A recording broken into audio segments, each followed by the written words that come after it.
right, if everyone can take your seats. It's Tuesday, March 4th, 2025. It is 7:07. We'll call the City Council regular meeting to order. Would everyone please rise for the invocation, followed by the Pledge of Allegiance given by Dan Zander.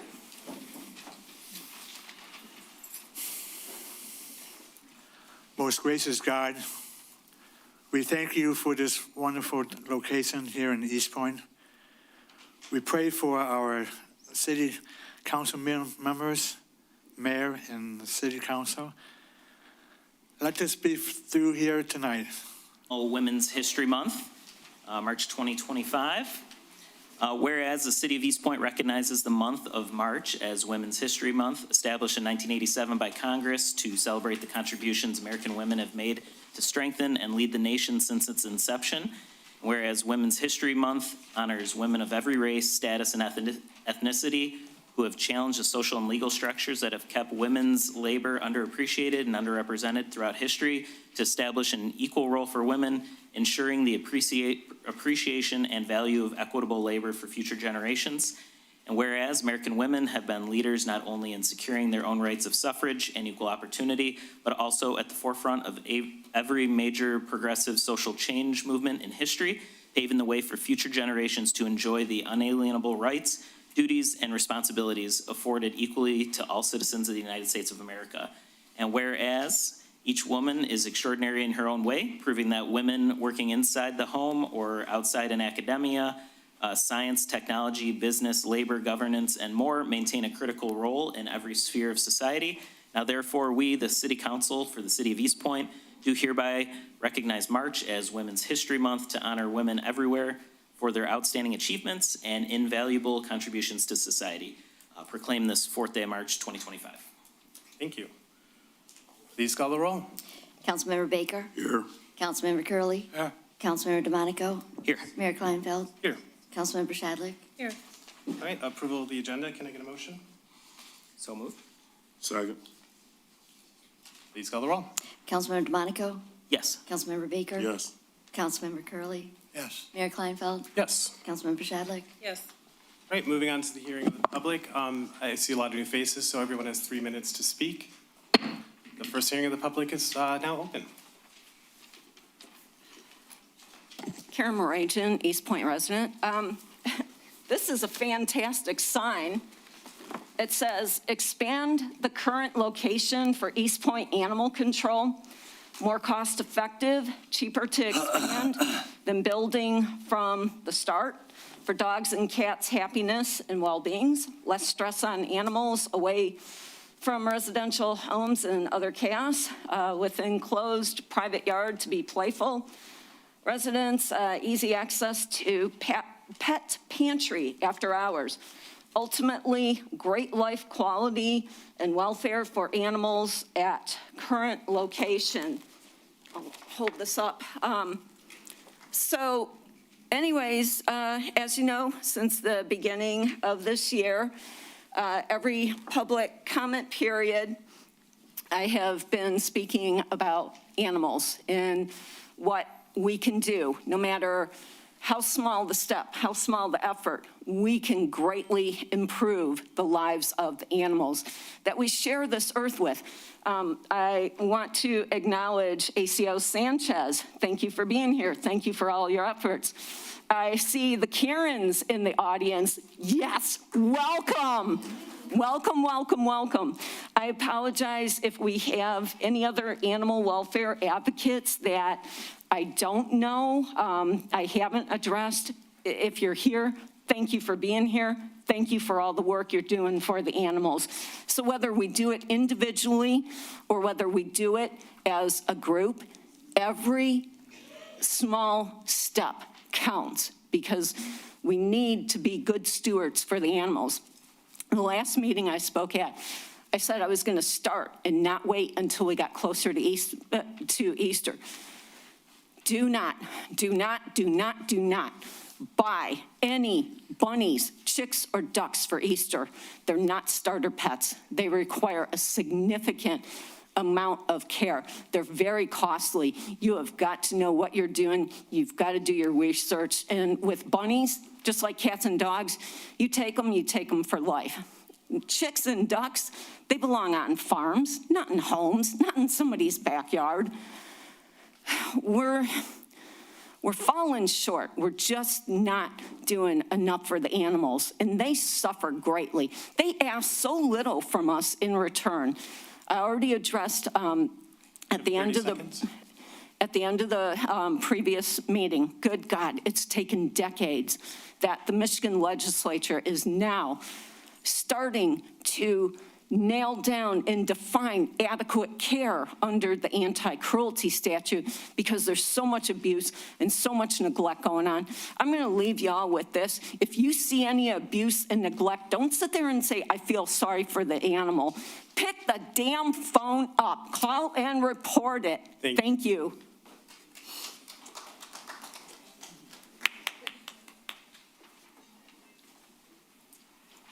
Hello, I'm Chris Magda. I live in Eastpointe. I've lived in Eastpointe except for 2 years when I got called up by the military, but other than that, I've lived in Eastpointe since 1996.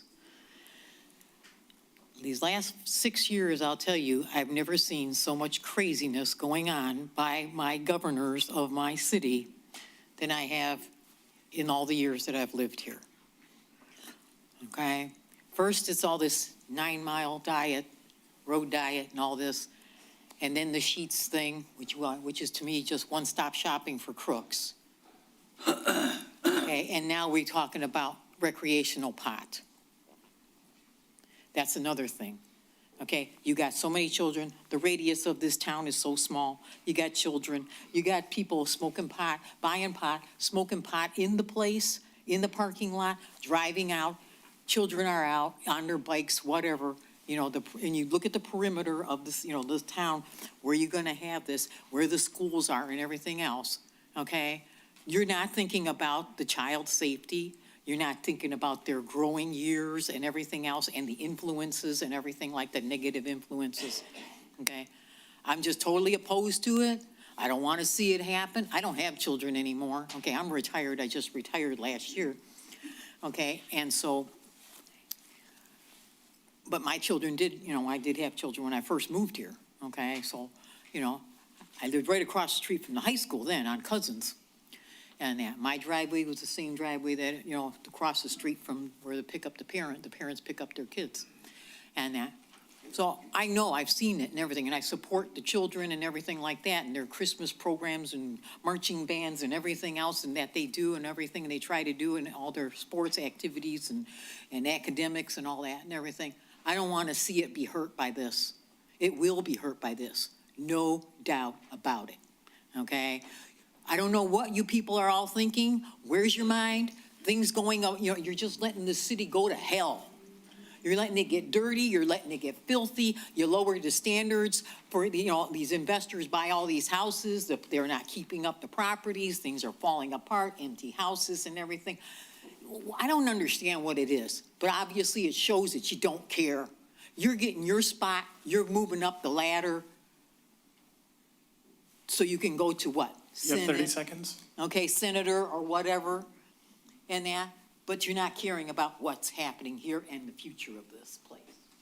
Thank you. Anyone else? Good evening, through the chair and council. My name is Melissa Miller. I am a resident of Eastpointe.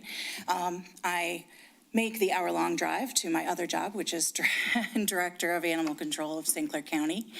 I have been within animal control and animal welfare for over 20 years.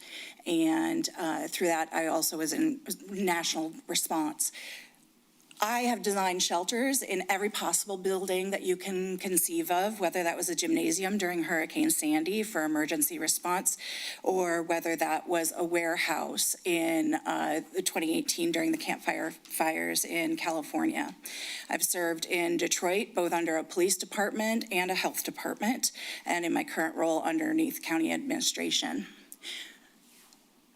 I would be more than happy to have any further conversation with any of our council members, the city manager or mayor, regarding appropriate best practices for animal shelters and the importance of delineating between the criminal justice system and domestic pets and their families, keeping pets with their people, and also creating a welcoming and warming environment for the residents of this city to want to move here, be here, and the net economic impact of pet-owning households. They retain rent locations longer.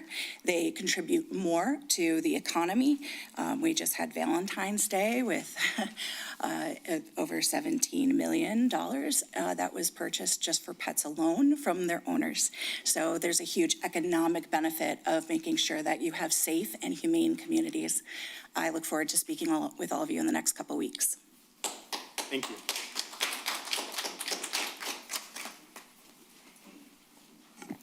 Thank you, Mayor and Council. I want to briefly speak about the courthouse. I didn't get to make the meeting. The travel in from Lansing, now that they have shut off 696, is somewhat precarious, so it took me quite a bit of time to get in today. With regard to the courthouse, one of the things that is seldom said is it was built to be a municipal court, not a district court, meaning it wasn't a court of record. There weren't any jury trials. There wouldn't be reasons for attorneys to be in there meeting with defendants in certain cases. So recently, sometime last year, I toured with the Lieutenant Governor. We toured the courthouse and the police station. And I had heard about attorneys meeting with their clients outside and in their cars, which sounds somewhat dangerous to me. What we saw was what looked like closets, people stuffed into these little tiny rooms attempting to meet with their clients. And I understand that when they have a jury trial, they have to move the staff out of there because that's an office. They move the staff out to move the jury in because it just wasn't built for that purpose. So I just wanted to throw that out there. My real reason for coming tonight is I wanted to say goodbye to Mariah. I will tell you, my staff and I, particularly my chief, am working with you on various projects we have found to be an absolute pleasure. It's not always that way when we're working with individuals, and we do have disagreements, and everything's been really easy working with you. We're going to miss you. I think Eastpointe is going to miss you, and I wish you the best. Thank you. Thank you.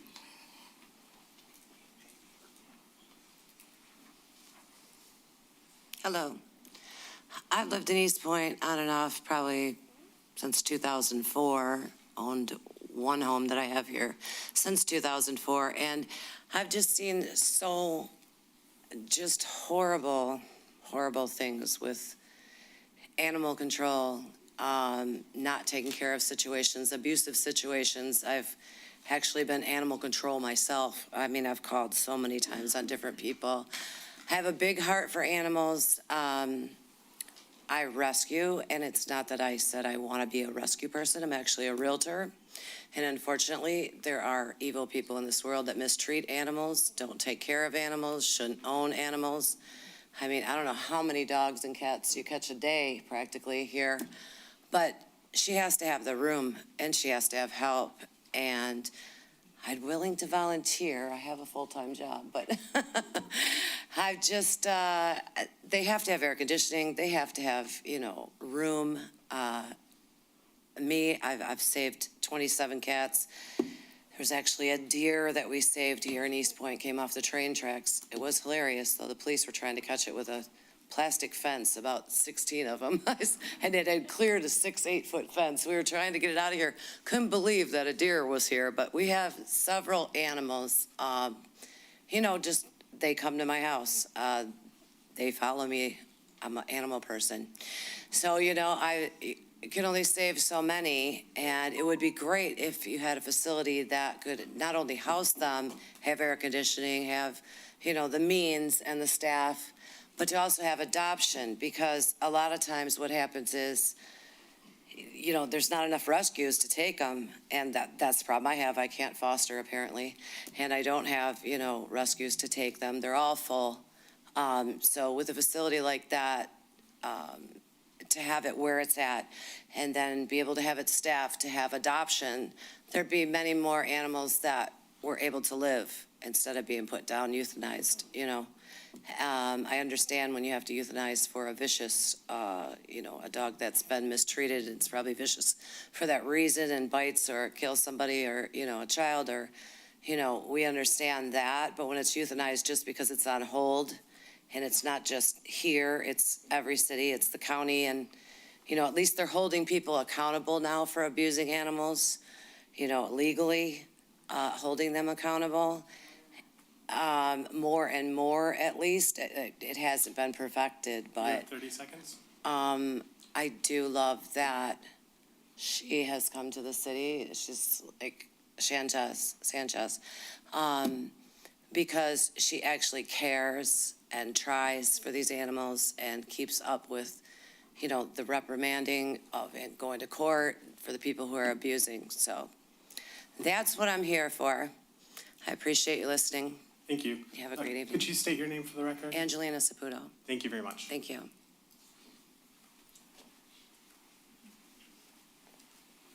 Hi, my name is Edna Crowder. I've been a resident of Eastpointe for 38 years, going on 39.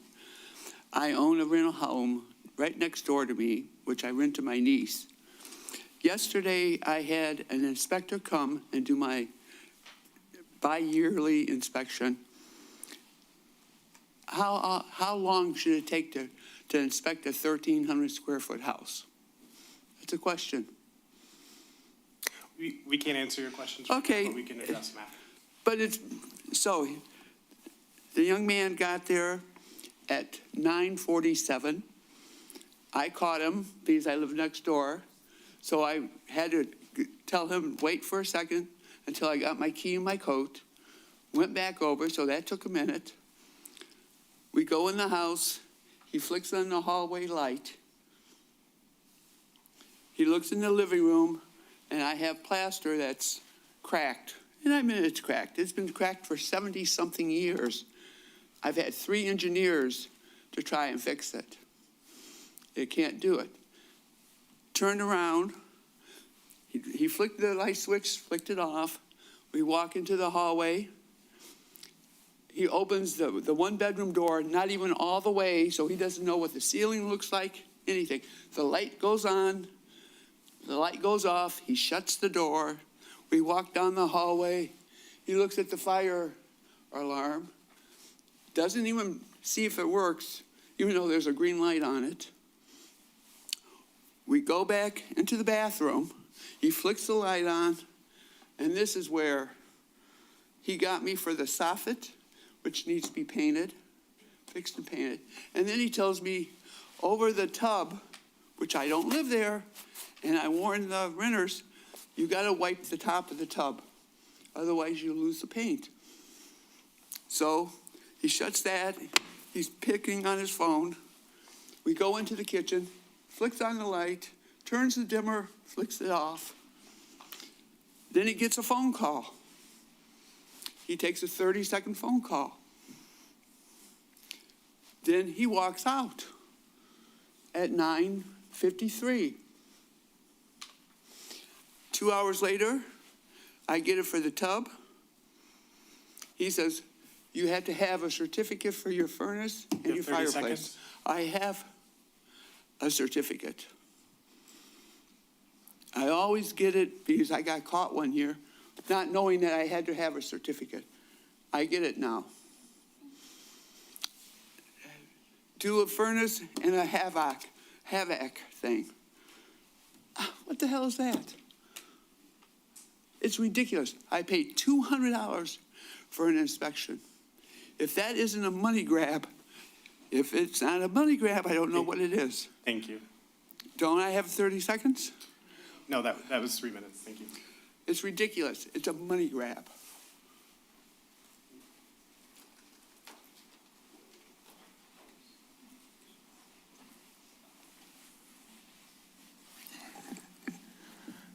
Joel Muniz, Eastpointe resident, and in case you've forgotten who I am, I'm also former councilperson Stacy Muniz's husband. we get political for like 10 seconds, and then I'm going to move on to what I really wanted to say. Just drove down 9 Mile with all the construction in the 2 lanes. Absolute, unequivocal nightmare. Second thing, I noticed on here, it's a second reading for an adoption, a prohibition of recreational marijuana use or businesses and establishment, and I hope we do support the prohibition in the family town of Eastpointe. Now, for the reason why I came on this evening, there is a person that I met a few years ago who has been the city manager for quite some time now, and if you don't know who she is, y'all are missing out. We hate to see you go, but we're extremely happy that your life is getting better because of the things that you're doing and that you have done. Thank you for leaving a mark on the city of Eastpointe and all that you've done, and I know that you're going to leave a mark in my favorite town in all of the state of Michigan, A Square, Ann Arbor, home of, just in case you forgot, the University of Michigan. Anyway, we hate to see you go, but we're glad that God has blessed you with this opportunity, and we are praying for you daily so that everything that you do and everywhere you put your feet, there will be success written all over it. Thank you.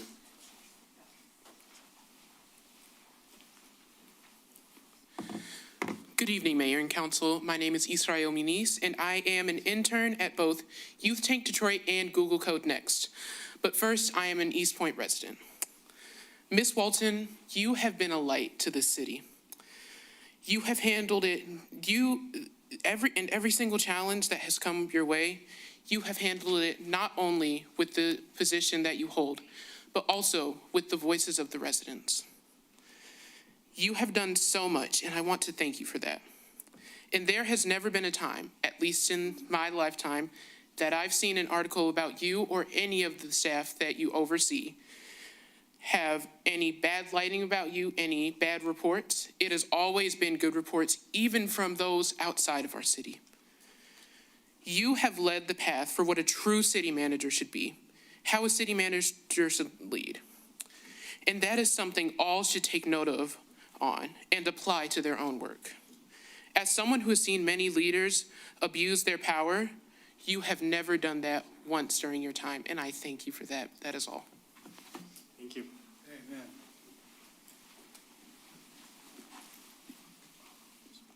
Good evening, Mayor and Council. Glad to be back tonight, and I'll be honest and say there's probably only one person in the room outside of my children and my husband who could have gotten me to want to come out tonight after having a long day, and that is the city manager, Mariah Walton.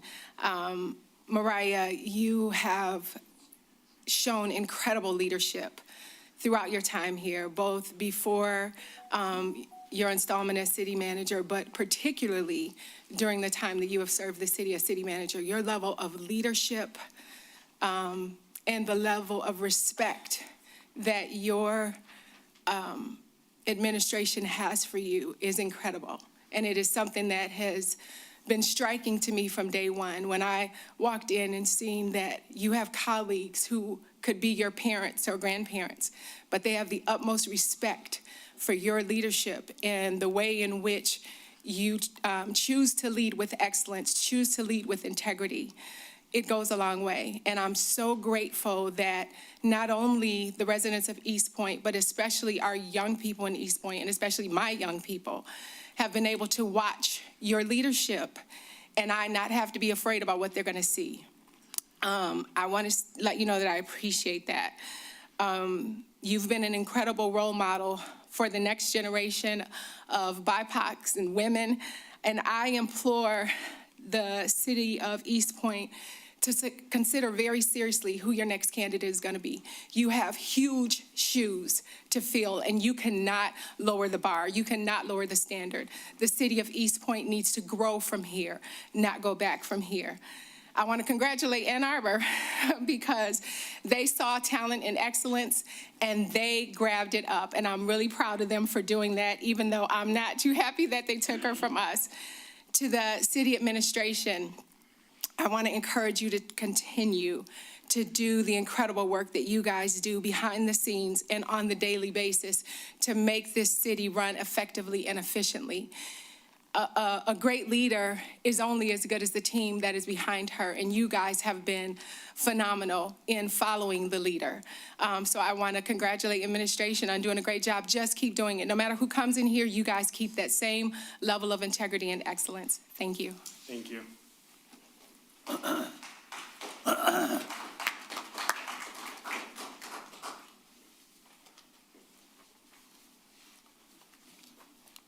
Hello, I'm Mark Schmier. I'm with Holistic Health.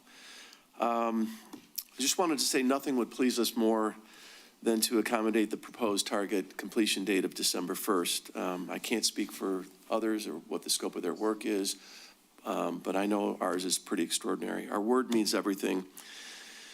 And we would not want to make a commitment that we would be unable to keep. We're committed to making best efforts and having consistent construction progress. However, there's many variables outside of our control. I'm a third-generation builder with a lifetime of construction experience. I understand the variables and idiosyncrasies that may preclude the outcome from this occurring in the time frame that we'd all like. We're not manufacturing in a controlled environment. As well-intended as the December 1st deadline is, which I completely understand why you'd want that. I'd like to point out that, variables include weather conditions, material shortages, soil conditions, labor shortages, state inspections. And not to mention there's looming tariffs, which have already impacted the supply chain. We are already informed that there's delays to steel deliveries. What used to take weeks is now taking months. We're in full agreement that we'd not want this project to take a minute longer than absolutely necessary, as there are tremendous opportunity costs at play. We have dollars deployed, a lot of dollars deployed, that we're unable to monetize during the course of construction. Lost revenues that we couldn't monetize our investment until the business is open. If this was just any commercial building, I don't think that we'd have an imposed deadline. And again, I understand why you're doing that. But the self-storage down the street or the car wash wouldn't have that same deadline, and construction is construction. Once we demo, we are fully committed. There is no value, to the property, once we tear a building down. I mean, there's a very small value. We would be happy to work with the building department throughout the phases of above and beyond inspections, but progress reports, we'd be happy to pay for additional inspections that would that show progress. And so with that, I appreciate your consideration, and I have brought my general contractor that would say a few words. Thank you.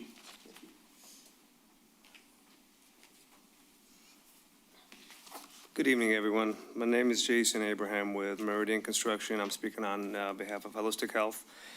I'm a commercial contractor that's been in business for over 20 years. I've been contracted as a GC for the demolition and the new construction at 21145 Gratiot, Holistic Health.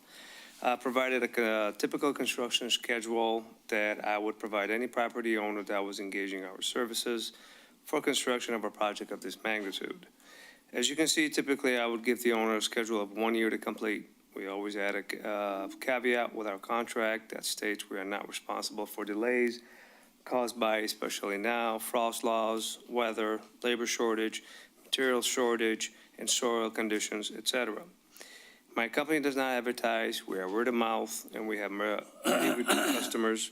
We have a good reputation because we are fair, honest, and do quality construction. When Mark Schmier called me to ask if I could get this done by December 1st, I had to be completely honest with him. I would love to get it done by then. In fact, I would make more money if we do finish earlier. However, though, I don't see it feasible. As of yesterday, the frost laws kicked in, and that could mean at least 6 weeks, which means I can't do anything. We tried to start early. The fence is up already. Even if I pull a demo permit, I can't mobilize, I can't do anything for at least 6 weeks.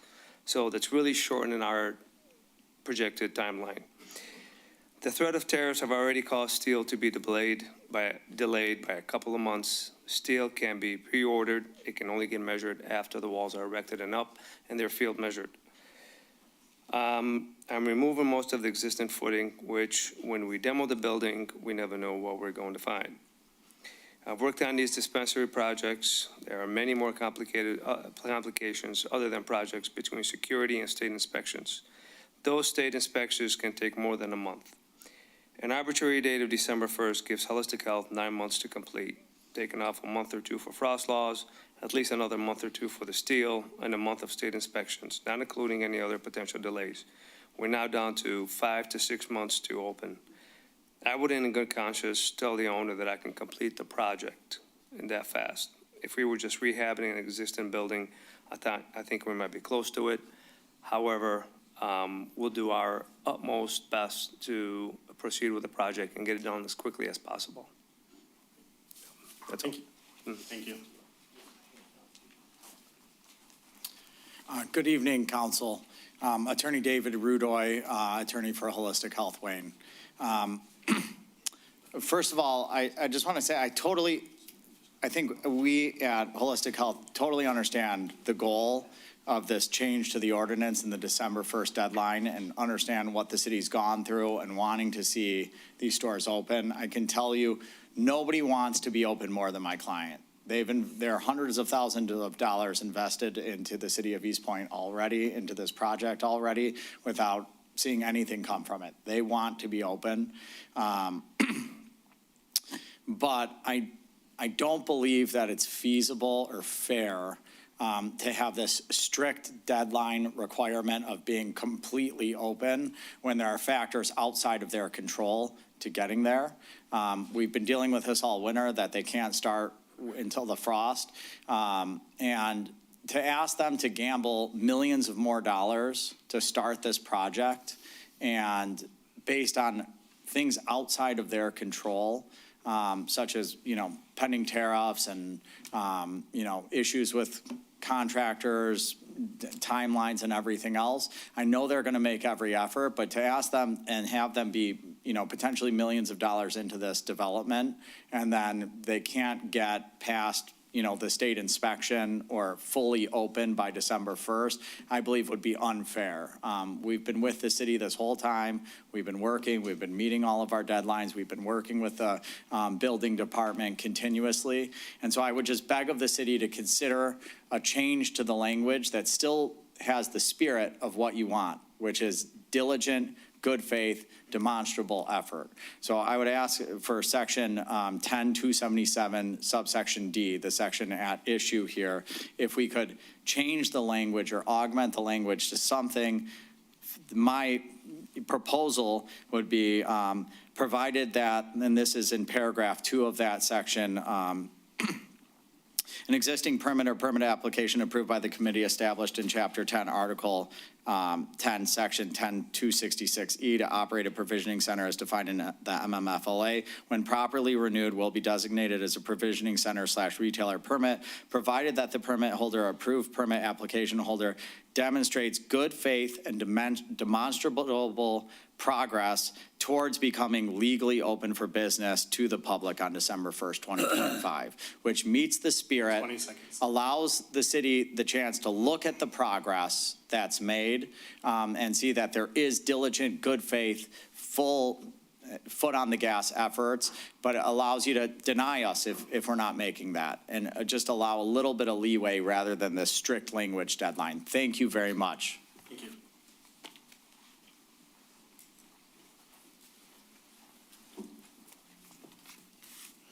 Good evening, Council. My name is Pastor Albert Rush, of Eastpointe Emmanuel United Methodist Church and Eastpointe residents, and also I'm one of the 4 chaplains for our Eastpointe Public Safety Department.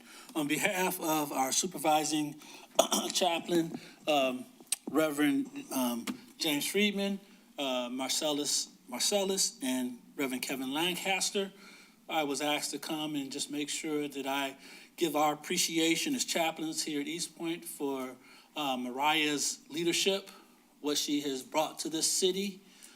She's met with us on several occasions. We've prayed with her, we've cried with her, and her overall concern about the spirituality of this city is so important as in empowering us to continue to be out and do what we do with our police department, with our fire department, and connecting and being with those individuals. We thank you so much for taking the time to meet with us over these years. I'm not gonna lie. When I first met with you 5-6 years ago, I walked out and said, she's gonna be gone in a year. She's too good for this place. And I said that because of your attitude, because of your strength, because of your character, and your willingness to have to answer the tough questions, to do the difficult things. Because, I ask a lot of tough questions. And then also, I just really appreciate you as a city manager, not even from the job as chaplain, but from a pastor of my church. Many, many times, we've gotten letters saying our water bill is high because we had a leaky toilet, and we were able to fix it and to cut down our costs simply because your department, instead of just charging us, said there must be something wrong. Your water bill is way out of where it should be. That is true integrity, true leadership, true character. And we thank you so very much on behalf of the chaplains of Eastpointe Public Safety and me as a pastor of Emmanuel United Methodist Church and me as a city resident. We thank you so very much for what you do and all you do. And Ann Arbor is getting a great person. And I urge the city council to look diligently to find someone with that type of integrity and character for our new city manager. Thank you very much. And we got a nice card for you too. Thank you. Anyone else? Anyone else wish to be heard?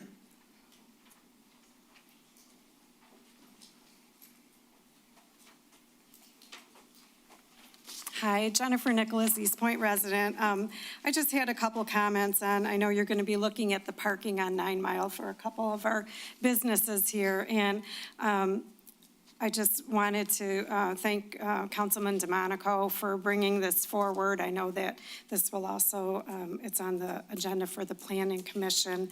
I think it's really beneficial that we have found a way to try and work with our existing businesses to keep the parking that they need and that they've asked for. And it looks like these two options that you have here for both of these businesses, option one seems to be the most reasonable, that preserves what they're asking for and also keeps things safe. My understanding is that, option one on both of them kind of goes along with MDOT's guidelines. I know that Eastpointe city ordinances are a little stricter than MDOT, but I believe that a compromise in going with MDOT's guidelines helps our businesses and also keeps things safe for us. And then, Ms. Walton, just want to congratulate you on your new position. And I do see that you've done a lot of good work for our city here. And I think that it's going to be an excellent opportunity for you in Ann Arbor. And thank you for the help that you've given me anytime that I've asked questions about something. That's it. Thank you. Thank you. Anyone else wish to be heard? Anyone else? Seeing none, the hearing of the public is closed. We'll move on to approval of the minutes. Can I get a motion for the regular minutes of February 18th, 2025? Sure, Mr. Mayor, I would move that we accept the minutes of the regular meeting of February 18th, 2025. All right. Please call the roll. Councilmember Curley, Yes. Councilmember Shadlick, Yes. Councilmember DeMonico, Yes. Mayor Kleinfeld, Yes. Councilmember Baker. Yes. We have no scheduled hearings or unfinished business, so we'll move on to our final report from City Manager Ms. Walton. Thank you. Good evening, Mayor and Council. Well, first and foremost, I can't take credit for those water letters. Those certainly come from Darren at DPW. They monitor on a regular basis and get those letters out, and sometimes I don't even know. So thank you to your incredible crew, Darren, and your incredible words. I appreciate it as well, Pastor. But Darren and his team deserve the credit for that one. Also, as a reminder, of course, I probably don't need a reminder, there's 9 Mile reconstruction going on. Many cones, many barrels. There's new water main going in north and southbound on Gratiot. So please Be conscious, I know it's hard to go through construction, as many people have even reported on 696, and the difficult traffic delays and maybe taking an extra few minutes, but please be respectful of the crews that are out there. We want to ensure that our team, as well as their team, also make it home safe every day. Those are certainly the two big things that I wanted to share for my final report.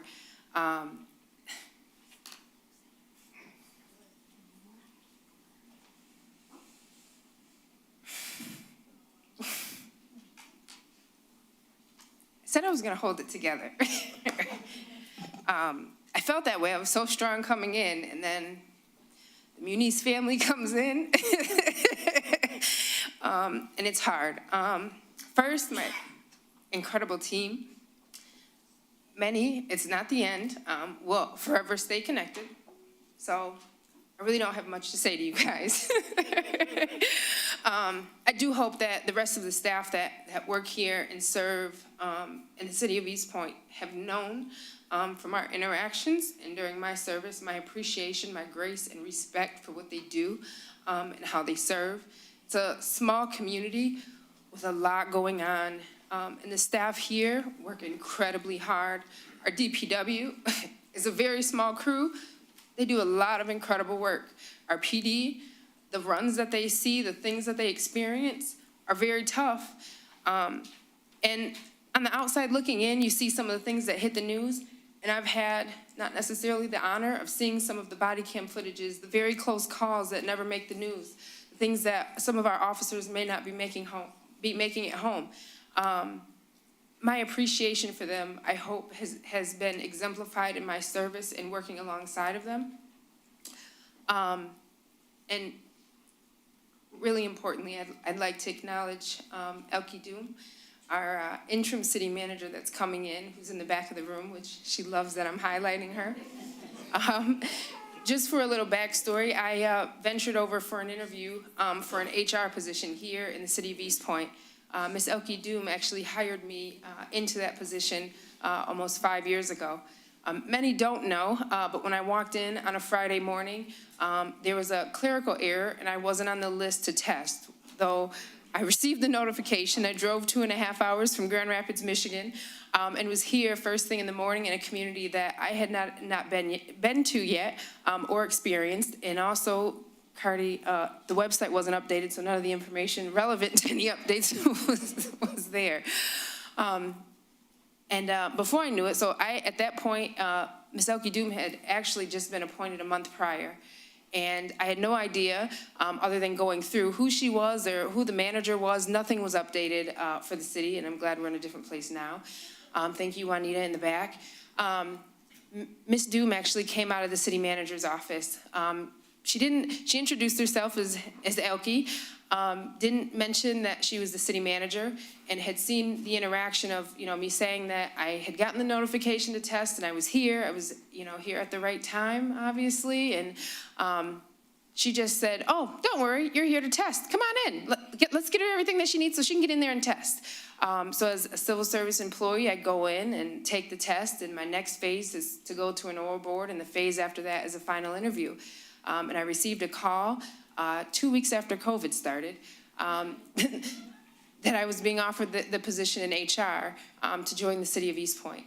And in my interaction here in Eastpointe during that time, and also the grace that she showed in one of the scariest times probably in history, at least in my life so far, with COVID and the unknown at that time, she even offered grace in ensuring that I protected myself. Grand Rapids had, I think, 1 confirmed case of COVID, and I was coming to what was considered in the news a hotspot. And so just the grace and the respect that she showed during that time for me as a person led me to my connection here in Eastpointe.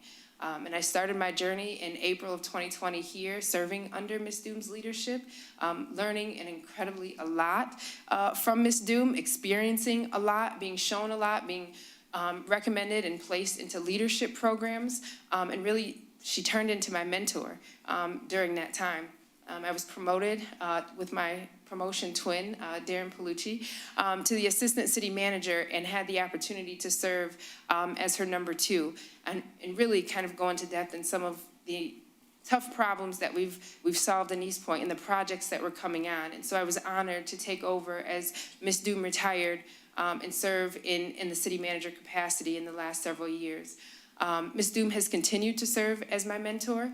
One of my favorite quotes in getting into leadership is that it's not about how many followers you have, but how many leaders you create. And Ms. Doom, I will forever be grateful for you and indebted to you for everything that you've poured into me and continue to pour into me. And I'm honored to be handing the reins back over to you.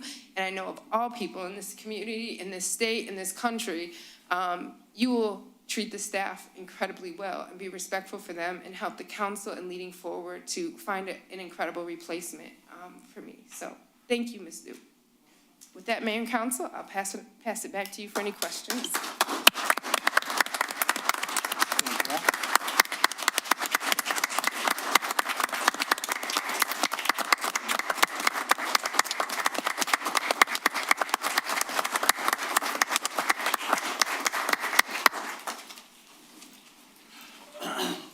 I'm sure we all have a lot to say. I'm going to save my comments for council comments at the end of the meeting. Me too.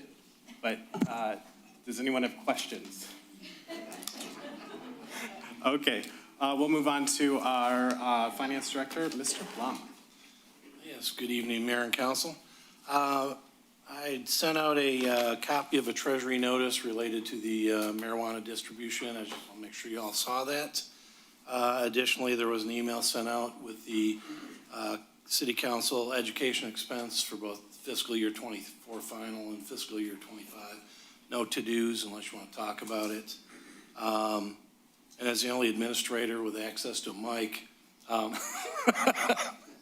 I've been here almost 23 years now. I've worked with many city managers, acting city managers, interim city managers. And Mariah is by far my favorite. Sorry, Elke. Sorry. Yeah.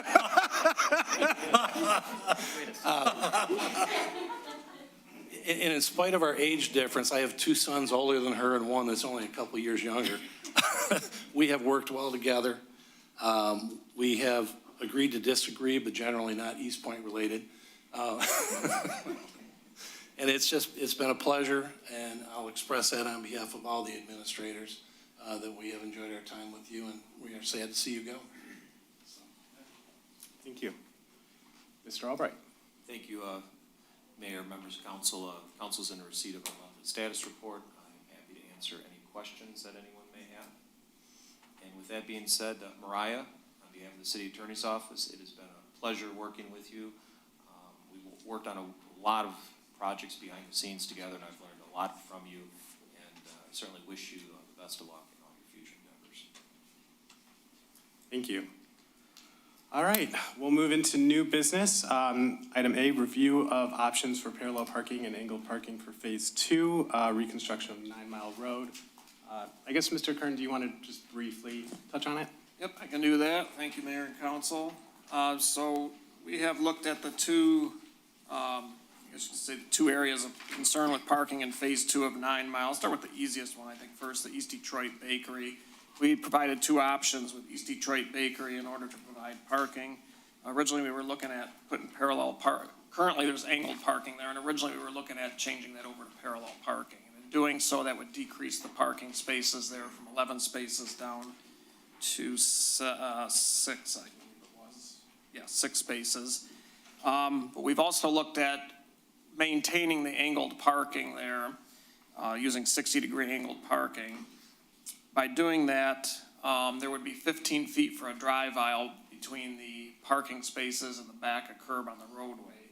Current ordinance for 60-degree angle parking requires 18 feet width, but again, with either a change in the ordinance or a variance, we could go with the 15 feet and that would be acceptable. So, no, we did discuss with the owner of East Detroit Bakery last week about the parking options. By maintaining what's there, you'd be able to maintain the 11 spaces that are there. And we can make that work with the change in the ordinance, which is in front of the Planning Commission later this week. Option 2, we did provide option 2, which again shows the parallel parking that could be placed there, but again, it would reduce the number of parking spaces there, which is not desirable. The second location at 16910 9 Mile There's two options that were provided there as well. One would be able to provide two parallel parking spaces. Originally, we were not looking at replacing the parking at this location due to the width of the existing parking that's there now and the existing sidewalk width. Option one provides two parallel parking spaces, which would be 8 feet in width. There's currently 7 feet in width in the existing parking area. By doing that, we would have to cut 1 foot out of the existing sidewalk to make the 8-foot wide parallel parking space, and we would need to obtain additional right-of-way in order to have the right-of-way up against the front of the building, which would provide adequate width for sidewalk in order to accommodate two parallel parking spaces.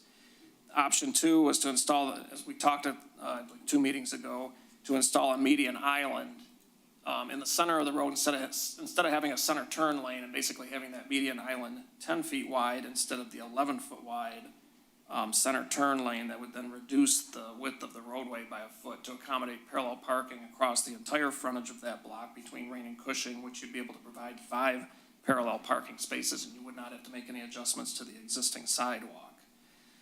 Those are the options that are in front of you tonight, and I'll answer any questions that you have. All right, does anyone, any council members have any questions? Sure, Mr. Mayor. Yeah, I guess let's start a quick question with the East Detroit Bakery area. The, where you say it's less than minimum required in the city ordinance, is like the parallel parking where we've discussed where MDOT says 8 feet is fine and our local ordinance is 9 feet.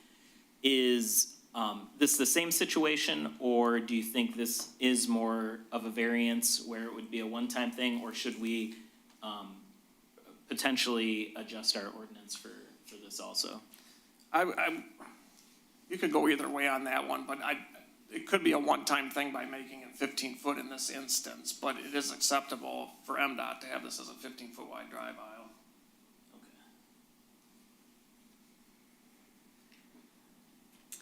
Any other questions?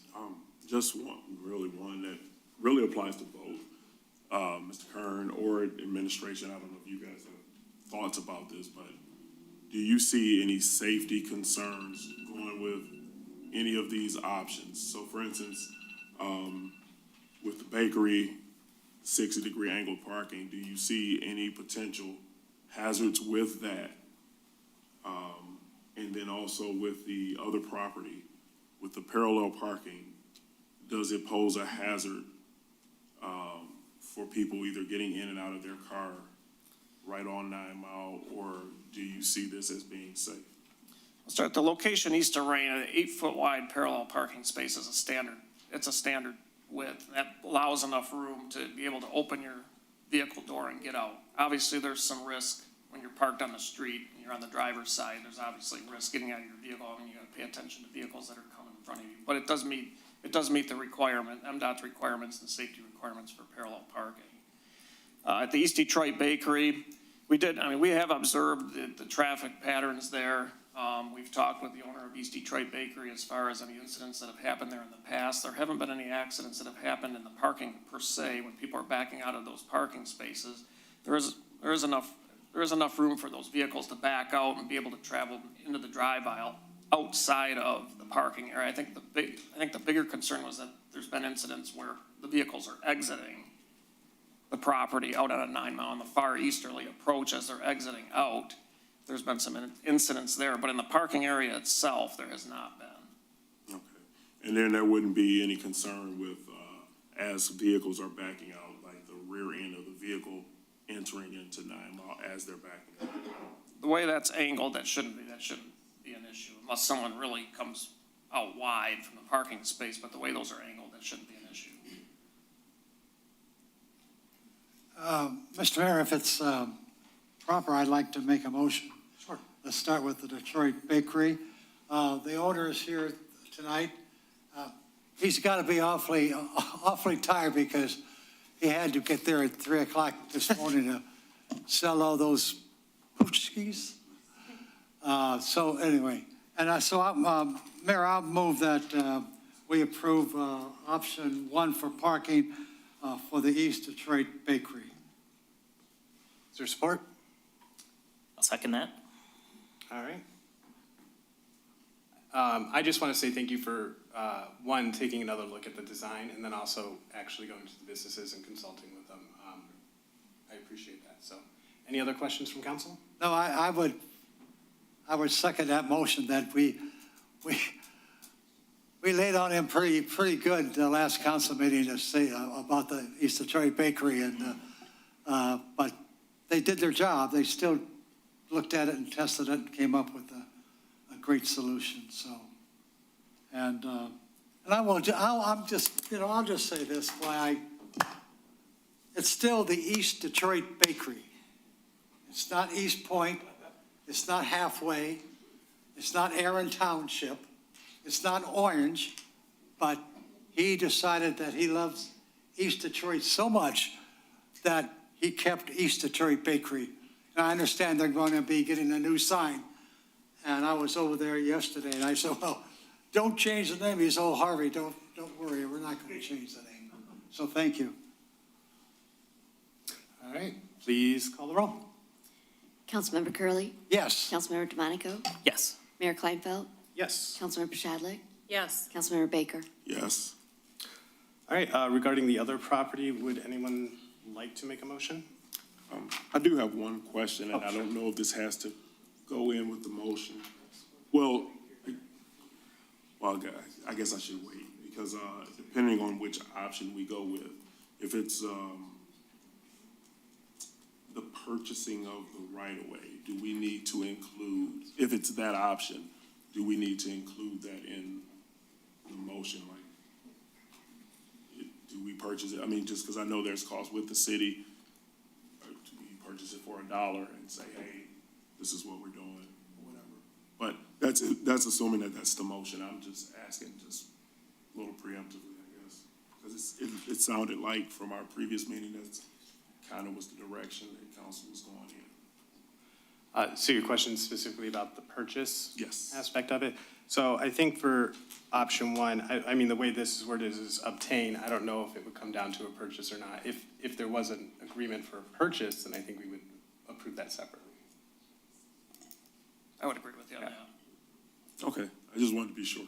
Thank you. All right. Does anyone want to make a motion? Well, I've got maybe a question before motion. So this is saying, I guess the spots, and I tried talking again with Mr. Kern right before the meeting. We're talking about two parallel spots, but I guess just looking again at how much space there is, I just don't understand how we can't do spots along the whole section where we basically keep 5, because the change in space is only inches, and actually it's slightly tighter on the west side than the east side. And these are what you're proposing basically, right, are where it says 2 parking spots is on the west part of this section, right? That's correct, yes. So I guess I just don't, I know we talked about it for a minute ago, before the meeting, but I think there's enough space to me, because the space actually gets like a few inches larger as you go east, to do 5 spaces. And I know there's a light in the middle there, but we're going to be, putting those, we can put that wherever we need to, because we're putting new lights up. So I guess I just didn't understand why we can't do the whole space like it is right now. So the existing sidewalk is 7 feet wide from Rain going partway through that block. So further east of 6910, it's 7 feet in width. At 16910 and the properties between Rain and that address, the concrete goes up to the front of the building. So if you go from the existing front of the sidewalk to the building, it's just over 8 feet. But at 16910, we do not have right-of-way all the way up to the building, so we would have to obtain the right-of-way at that property.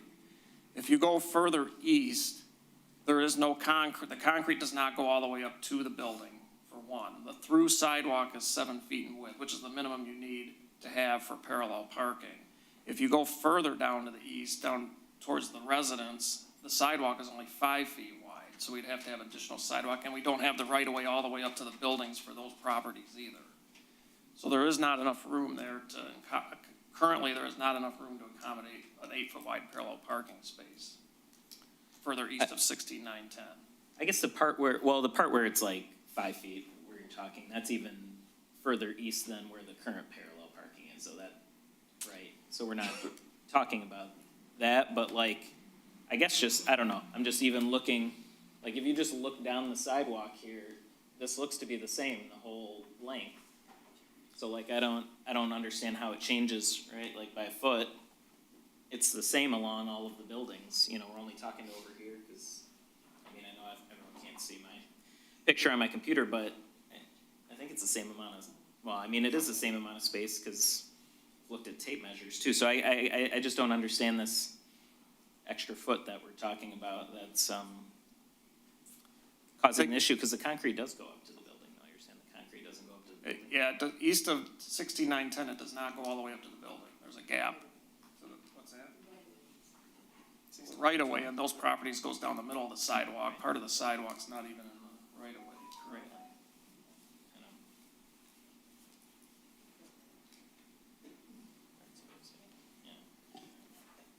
With all due respect, Ryan, it does appear that it goes right up to the building. We can look at it again, but I've been out there several times, and I know east of 16910, there is a gap between the building and because you've got, I know at 1610, the concrete goes actually, I guess, underneath say an awning or whatever, up to their step. There's definitely a difference in the width of the sidewalk. I mean, I know that the business has been here for quite some time. They've been very vocal with us about, begging us to retain that parking, and we certainly want to support our local businesses. We, certainly want to do that. I'm just wondering if there's any way that we could possibly accommodate that. I understand, you said we don't have the right of way, but, I mean, if there's something we could do. Are you talking about like this flower bed area where there's a few rocks and? Well, can I make a suggestion? I don't think we have to necessarily make a decision tonight on this issue, do we? On this, I mean, it could wait another meeting. We're not going to be constructing this parking area probably for another couple months before we get to that. I mean, realistically, I would be, I want to give direction to maintain as much parking as possible. But I know Mr. DeMonico's looking at his laptop. There's disagreement over measurements. I don't know if it would make sense for everyone to make a decision on it tonight when we're not all looking at the same thing. And I'd be happy to meet anybody out in the field as well. If any council members wanted to meet me out in the field, I'd be glad to meet with you too, just to go over everything. Okay, yeah, we can try to set something up between now and the next meeting. Yeah, I can definitely do that. Yeah, if you could just maybe set up a time or something like that and let. Yeah. Are you going to be at the State of the City tomorrow? I am, yes. I think there's could do it perfect time right afterwards. after that. We could go right after that, yeah. Meeting set. I'd be fine with that. We could do that. If that works for you. I could do that. All right, I'll make a motion to table until the next meeting. Support. Please call the roll. Mayor Kleinfeld, Yes. Councilmember Shadlick, Yes. Councilmember Baker, Yes. Councilmember Curley, Yes. Councilmember DeMonico. Yes. All right, and I hope the Chiquinis can be there too.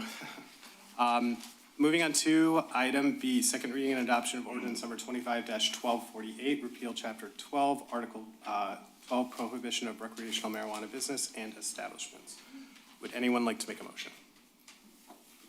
Yes, Mr. Mayor, and I think, just want to double check, I think we have the wrong chapter in the recommended motion. All right, we're repealing, Mr. Albright, we're repealing chapter 12, and it says chapter 10, right? So, okay, just wanted to double check. I'll then motion we adopt ordinance number 25-1248 to repeal chapter 12, article 12, prohibition of recreational marijuana businesses and establishments.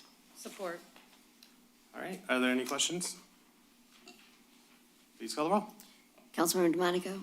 Yes. Councilmember Shadlick? Yes. Councilmember Baker? No. Councilmember Curley, Yes. Mayor Kleinfeld? Yes.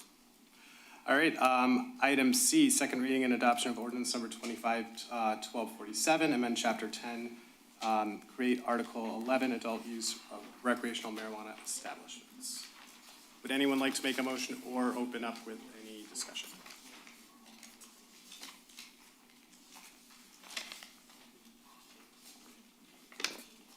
Mr. Mayor, I would move to the adoption of ordinance number 25-1247 to amend chapter 10, creating article 11, adult use recreational marijuana establishments.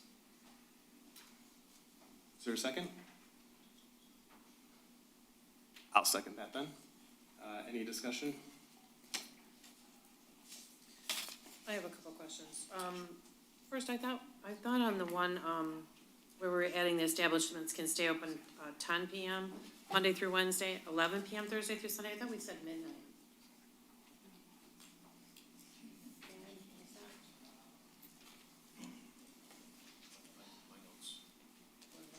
My notes reflected what's in the proposal, but if the council wants to have that discussion tonight, make it whatever hours the council wishes. I mean, as I recall, I thought we had said, especially on the weekend and whatnot, just being able to access other establishments open up 2 AM. Frankly, I'm fine with either. If you want to make a, Motion to amend. yeah. I move that we would amend the motion to include the time of 12 PM Thursday through Sunday. Is there support? Support. All right, any discussion on just the amendment? Please call the roll. Councilmember Shadlick? Yes. Councilmember Curley, Yes. Councilmember DeMonico? Yes. Mayor Kleinfeld? Yes. Councilmember Baker? No. Okay, and to clarify, I think the motion was meant to be until 12 AM. Yes. Did everyone I'd like to understand that correct the that same? to 12 AM. Okay, I think I said. Just checking. Yeah, I meant to say. all right. We still have a motion on the floor. Did anyone want to, or does anyone have questions or want to make comments? So I will actually just comment on it. I'm not willing to remove the deadline. I think there was a lot of debate on whether or not we would even have a conversion ordinance. If someone is not going to be able to have the medical license in time, that they're able to participate in the licensing process just like anyone else.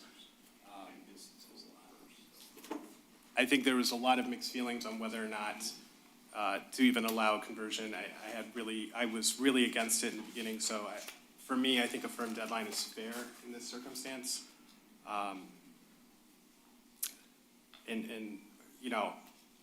I do have to comment that, and I'm not trying to dress anyone down, but it's not lost on me that one of the comments from Holistic was, quote, "Once we demo, we are very committed."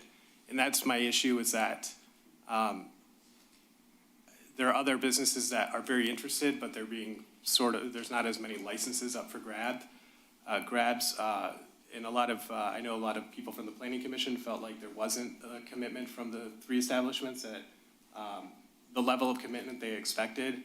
And I just think, I think giving it to the end of the year is already a generous compromise on that. So I'm not willing to change that. So I just wanted to share my thoughts. I had a very minor note on the date. In the ordinance language, we have December 1st, 2025, and then in the text, the summary sheet just says December 31st, but I think we all talked about December 1st before. 31st. I thought he said December 1st last meeting. Yeah, I think he said, when we did the motion, it was December 1st. I mean, I don't know if it matters, but.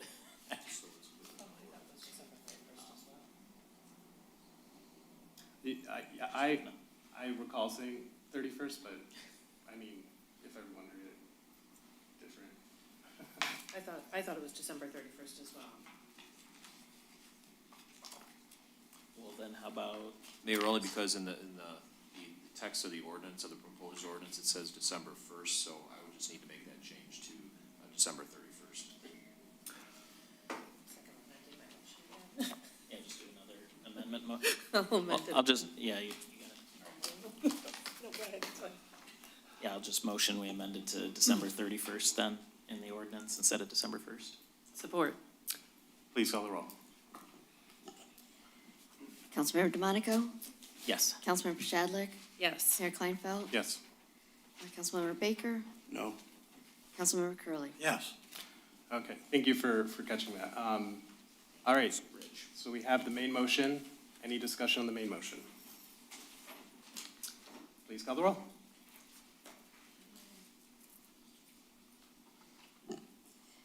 I have Councilmember Shadlick? Yes. Councilmember Curley? Yes. Councilmember DeMonico? No. Mayor Kleinfeld? Yes. Wait, this is a different one.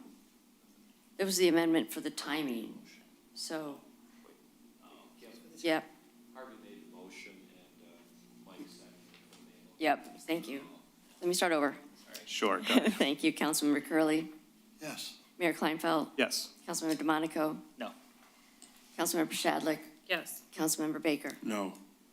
All right, moving on to approval of the budget amendment VA 25-4.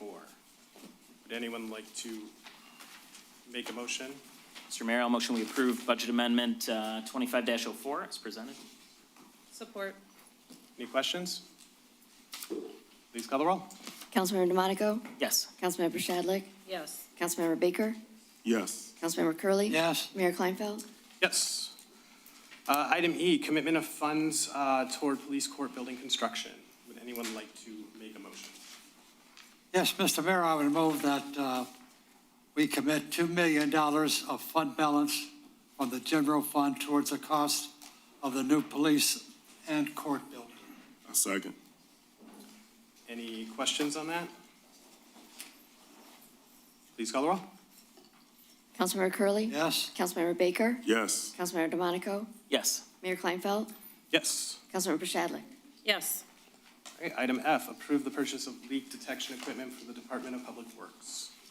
Mr. Mayor, I'll motion we approve the purchase of an FCS Tri-Core Touch Pro correlator from 540 Technologies, 540 South High Street, Sellens Grove, Pennsylvania, 17870, in the amount of $32,590. A second. All right, any questions?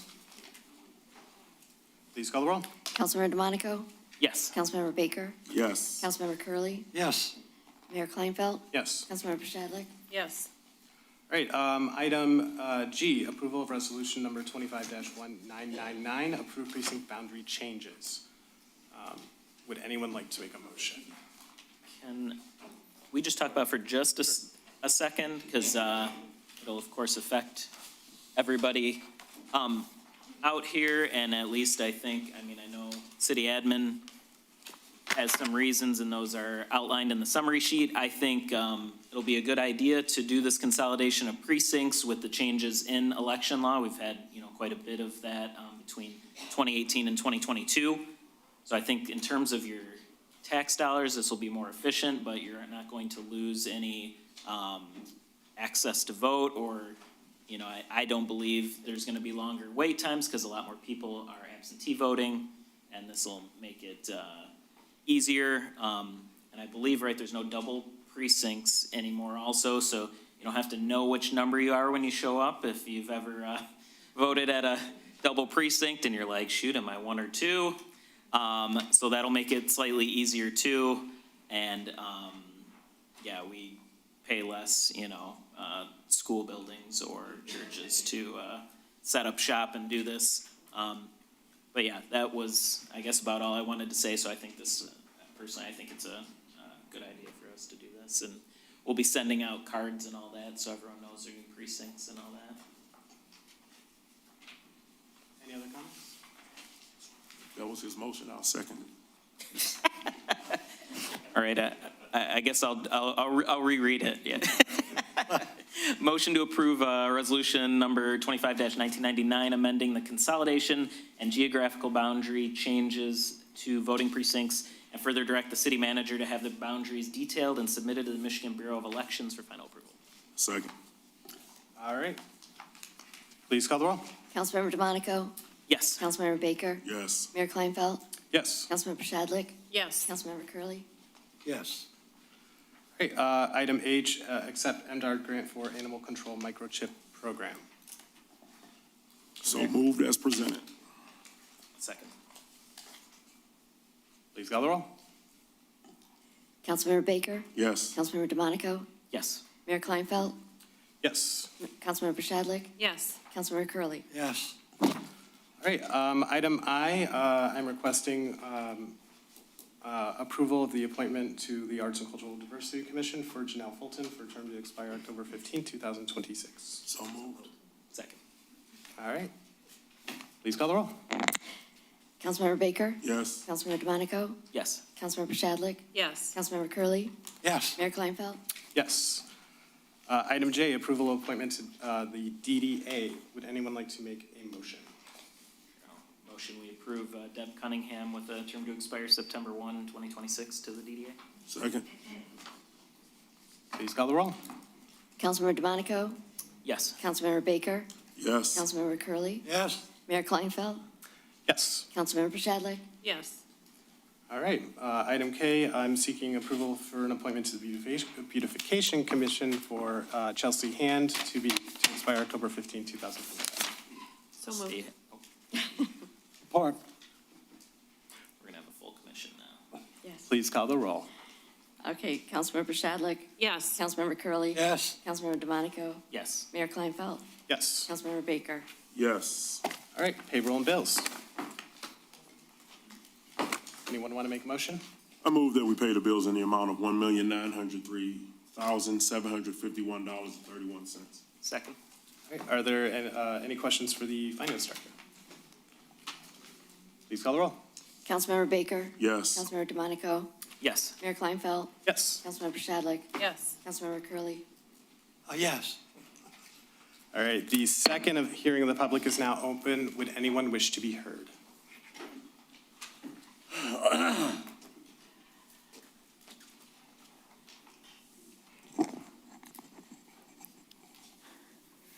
So continuing on, in regards to the animals, again, I want to spend a little bit of time in stressing the importance of why it's just a horrible idea for anybody to be getting, kids an Easter bunny, an Easter chick, or an Easter duck. I've had bunnies for over 30 years.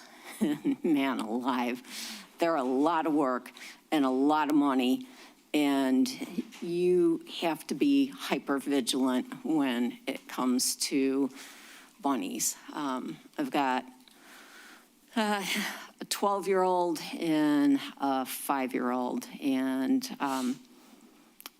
my 12-year-old, she is literally just every day I have with her now is a gift.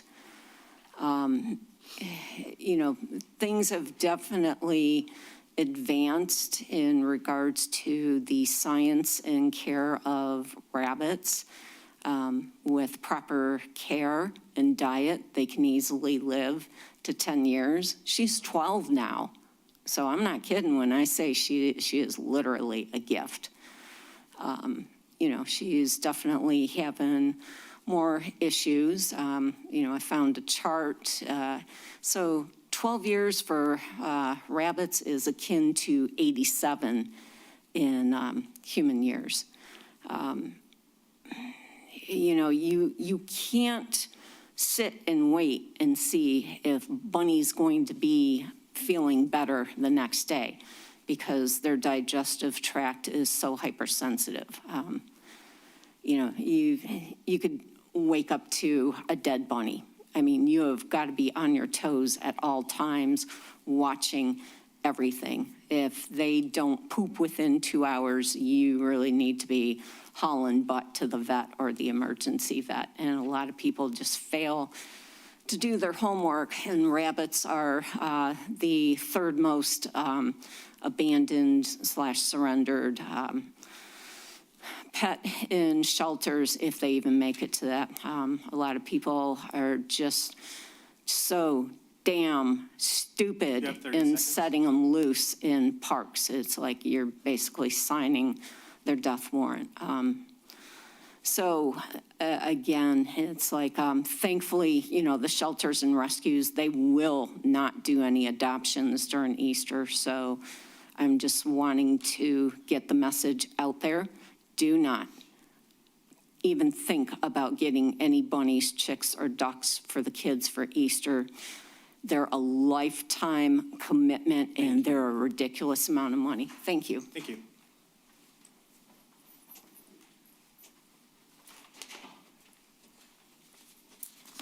I have just a couple quick questions. I want to thank Sanchez for all the hard work she's done with her team in getting the grant for the microchips for the pets here in our city. But what I wanted to know is, when will the council be addressing the new building as a permanent thing? Like, when do you anticipate okaying that building plan? Oh, we can answer after the hearing of the public. Oh, okay. Because I think prior to you coming in, there was a lot of people that voiced concerns about the pets being next to the shooting range. Thank you. Thank you very much.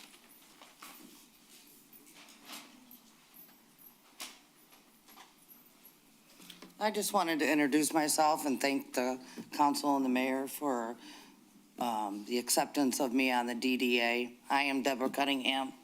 I own Hair of the Dog Grooming across the street, as well as 2 other buildings.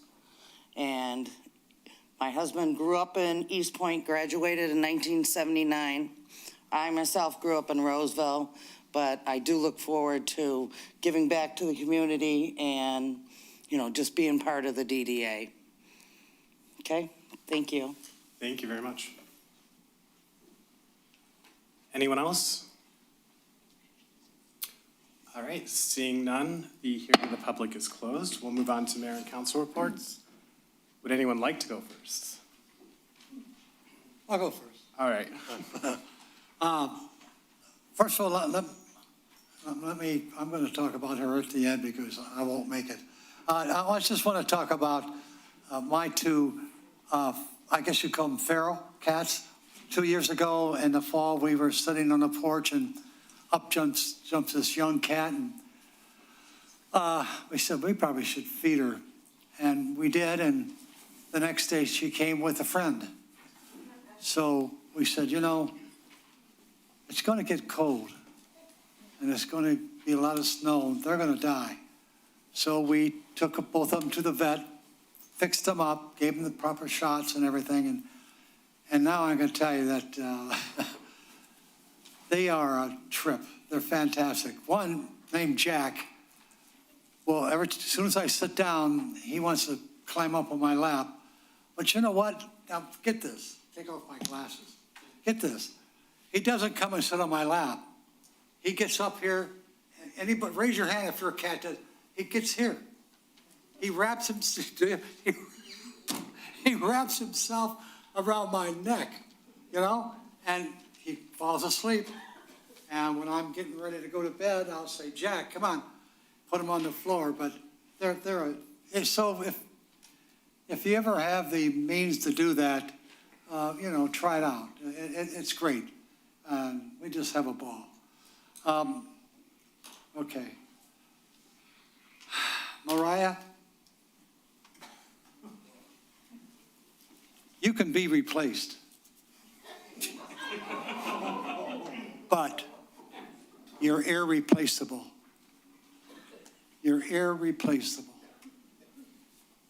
Yes, you are. I can't tell you the many, many times I would call and what was the nickname you used to call me? What? She calls me sunshine. So that's pretty good. So I come over and we chat. Very seldom about business, about the school. We talk about how she's doing and how I'm doing, and it's been a pleasure. You know, life goes on, and somebody comes into your life, and maybe not forever, but they do change. They do change this up here in your head, isn't it? They change your mind. They change your perception of other people.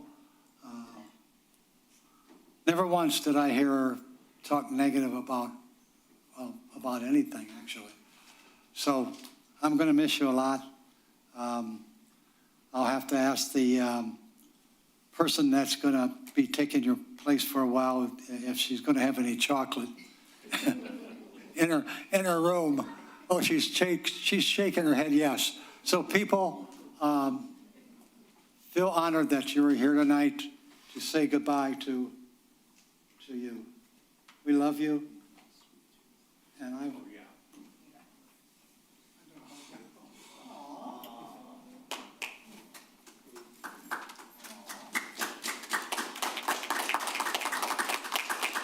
All right, That's all. Councilman Baker. Yep. All right, well, Ms. Walton. I've jotted down a couple things, you know. Normally this would be where we throw in a word of the day or a phrase to say, a term to learn, you know, all that good stuff. But this one is about you. It's your last meeting. You have been a great asset to the city of Eastpointe. The extra hours, the after hours that you've devoted, not only to your job, but to the city, has shown us the heart that you have, the heart and the dedication. And we've been fortunate that you were willing and able to share it with us.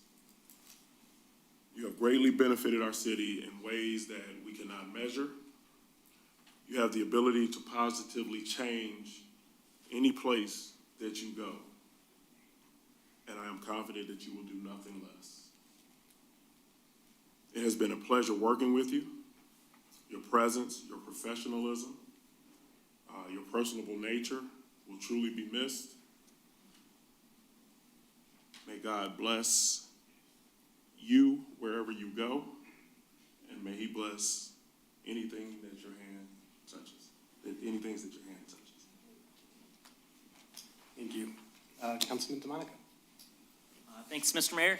And I think I'll take the strategy, Councilman Curley here, and say a couple things first, and then get to our city manager. I think so. First, the first is going to be a little bit more negative. We'll get to a more positive at the end. But all of you probably saw earlier, even at the hearing of the public here, some federal issues are touching us even locally here. We were talking about tariffs, you know, that I believe went into effect today, I guess.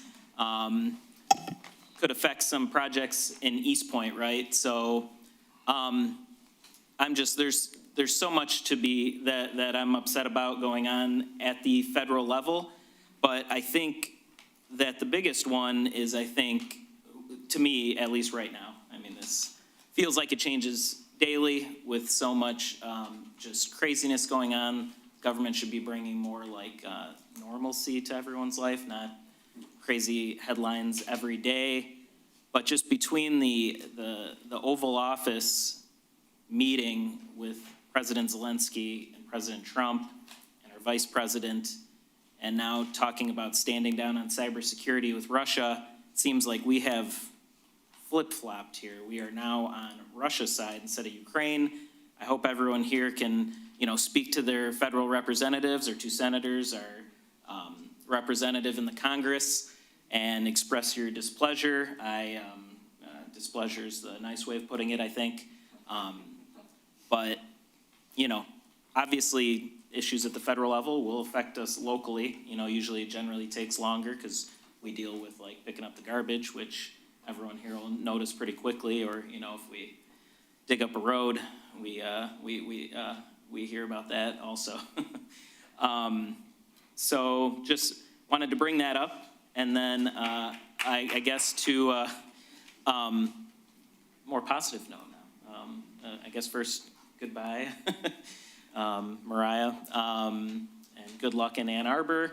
And I thought it was pretty fitting that it is Women's History Month, being that we have our first female city manager and our second female city manager, who was hired by the first initially, in City Hall today. So I thought that was pretty nice and very fitting. I don't know if you stuck around till March on purpose for this just to happen.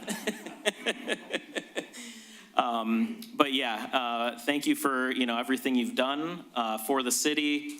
I think one of the biggest things, and I've talked about many times, is the lead lines in the city. It's our task to get rid of them all. Thank you for getting the, $10 million going and getting rid of these thousands of lead lines we have. I think we're down to the hundreds now. So thank you for kickstarting that. Getting all kinds of other projects going with, water mains, as you mentioned, and sewer cleaning and doing roads. I think, you've done a good job of maintaining the roads too, and I think we're, getting to a better place every year that goes on. So thank you for continuing that and for hiring some good people. Recently, our new fire chief, Jason Clark, and like our police chief, a library director, all kinds of people at the city. So thank you for hiring some good people at the city. That'll continue the good work after you've left. And I want to know what my nickname is. Harvey's got sunshine. I'll have to hear later what mine is. No. But yeah, I wish you luck in Ann Arbor and all your future endeavors, and take it easy. I guess I'll see you tomorrow too, though. I guess at the State of the City, so it's only goodbye for a little while here. Should tell you your nickname on March 7th. Okay.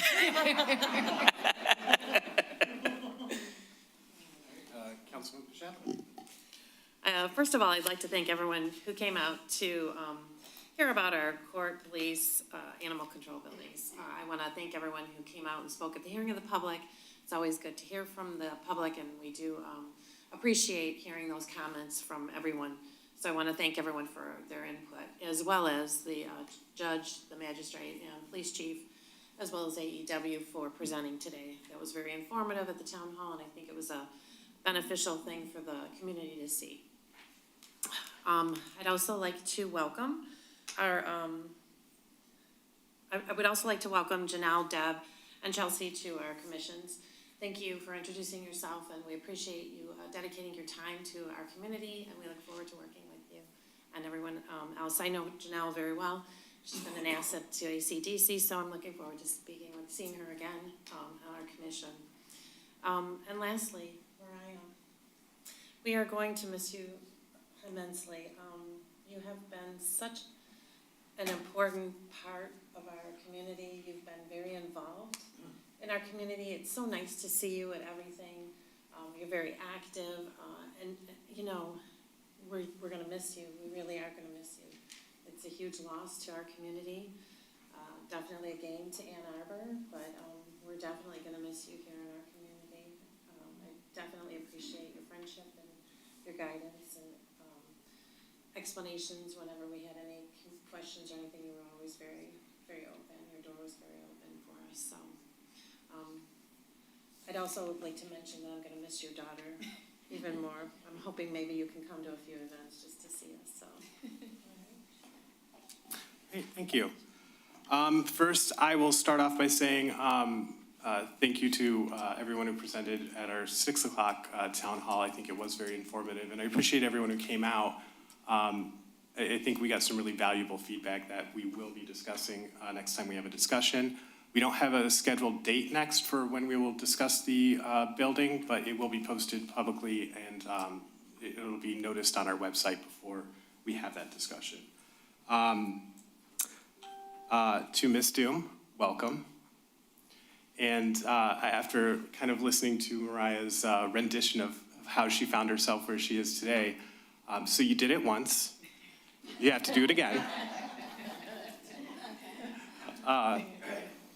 And Mariah, I know when you started here, I don't think you had your eyes on city manager. And I think the circumstances here, we really needed you and you rose to the occasion. And I think just the stars aligned. Eastpointe got lucky. We got a great city manager. And I think you just found your calling. I think Ann Arbor's going to be very lucky to have you. I'm going to be sad to see you go. Pastor Rush mentioned some of the things that he sees in the city that he thinks great. And I think your response really shows what kind of leader you are, because immediately you just wanted to praise the department heads and the employees and everyone who actually does the work on the ground and give them credit for that. And I think when you lift people up like that, it really goes a long way. With that, Rich, would you grab? So this is just a little token to say goodbye from council.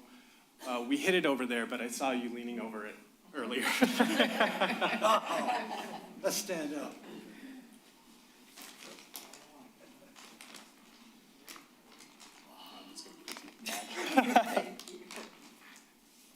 And we have a card, and I want to, there's one other thing. So everyone, a couple of weeks ago, Mariah reached out because she had found a key to the city at City Hall in the basement that we weren't aware of. So she handed it to me and she said, well, take a look at it and asked me what I wanted to do with it. So I'm going to give it back now. And on behalf of the City of Eastpointe and City Council, I present you with the key to the city.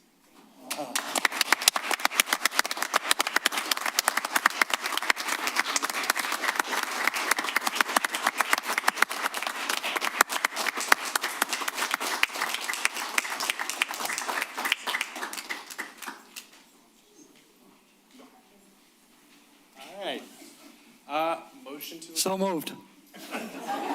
Second that. Please call the roll. I didn't hear second. Yes. Me. Yes. Thank you. Councilmember Curley? Yes. Councilmember DeMonico? Yes. Mayor Kleinfeld? Yes. Councilmember Shadlick? Yes. Councilmember Baker? Yes. Meeting adjourned at 8:45.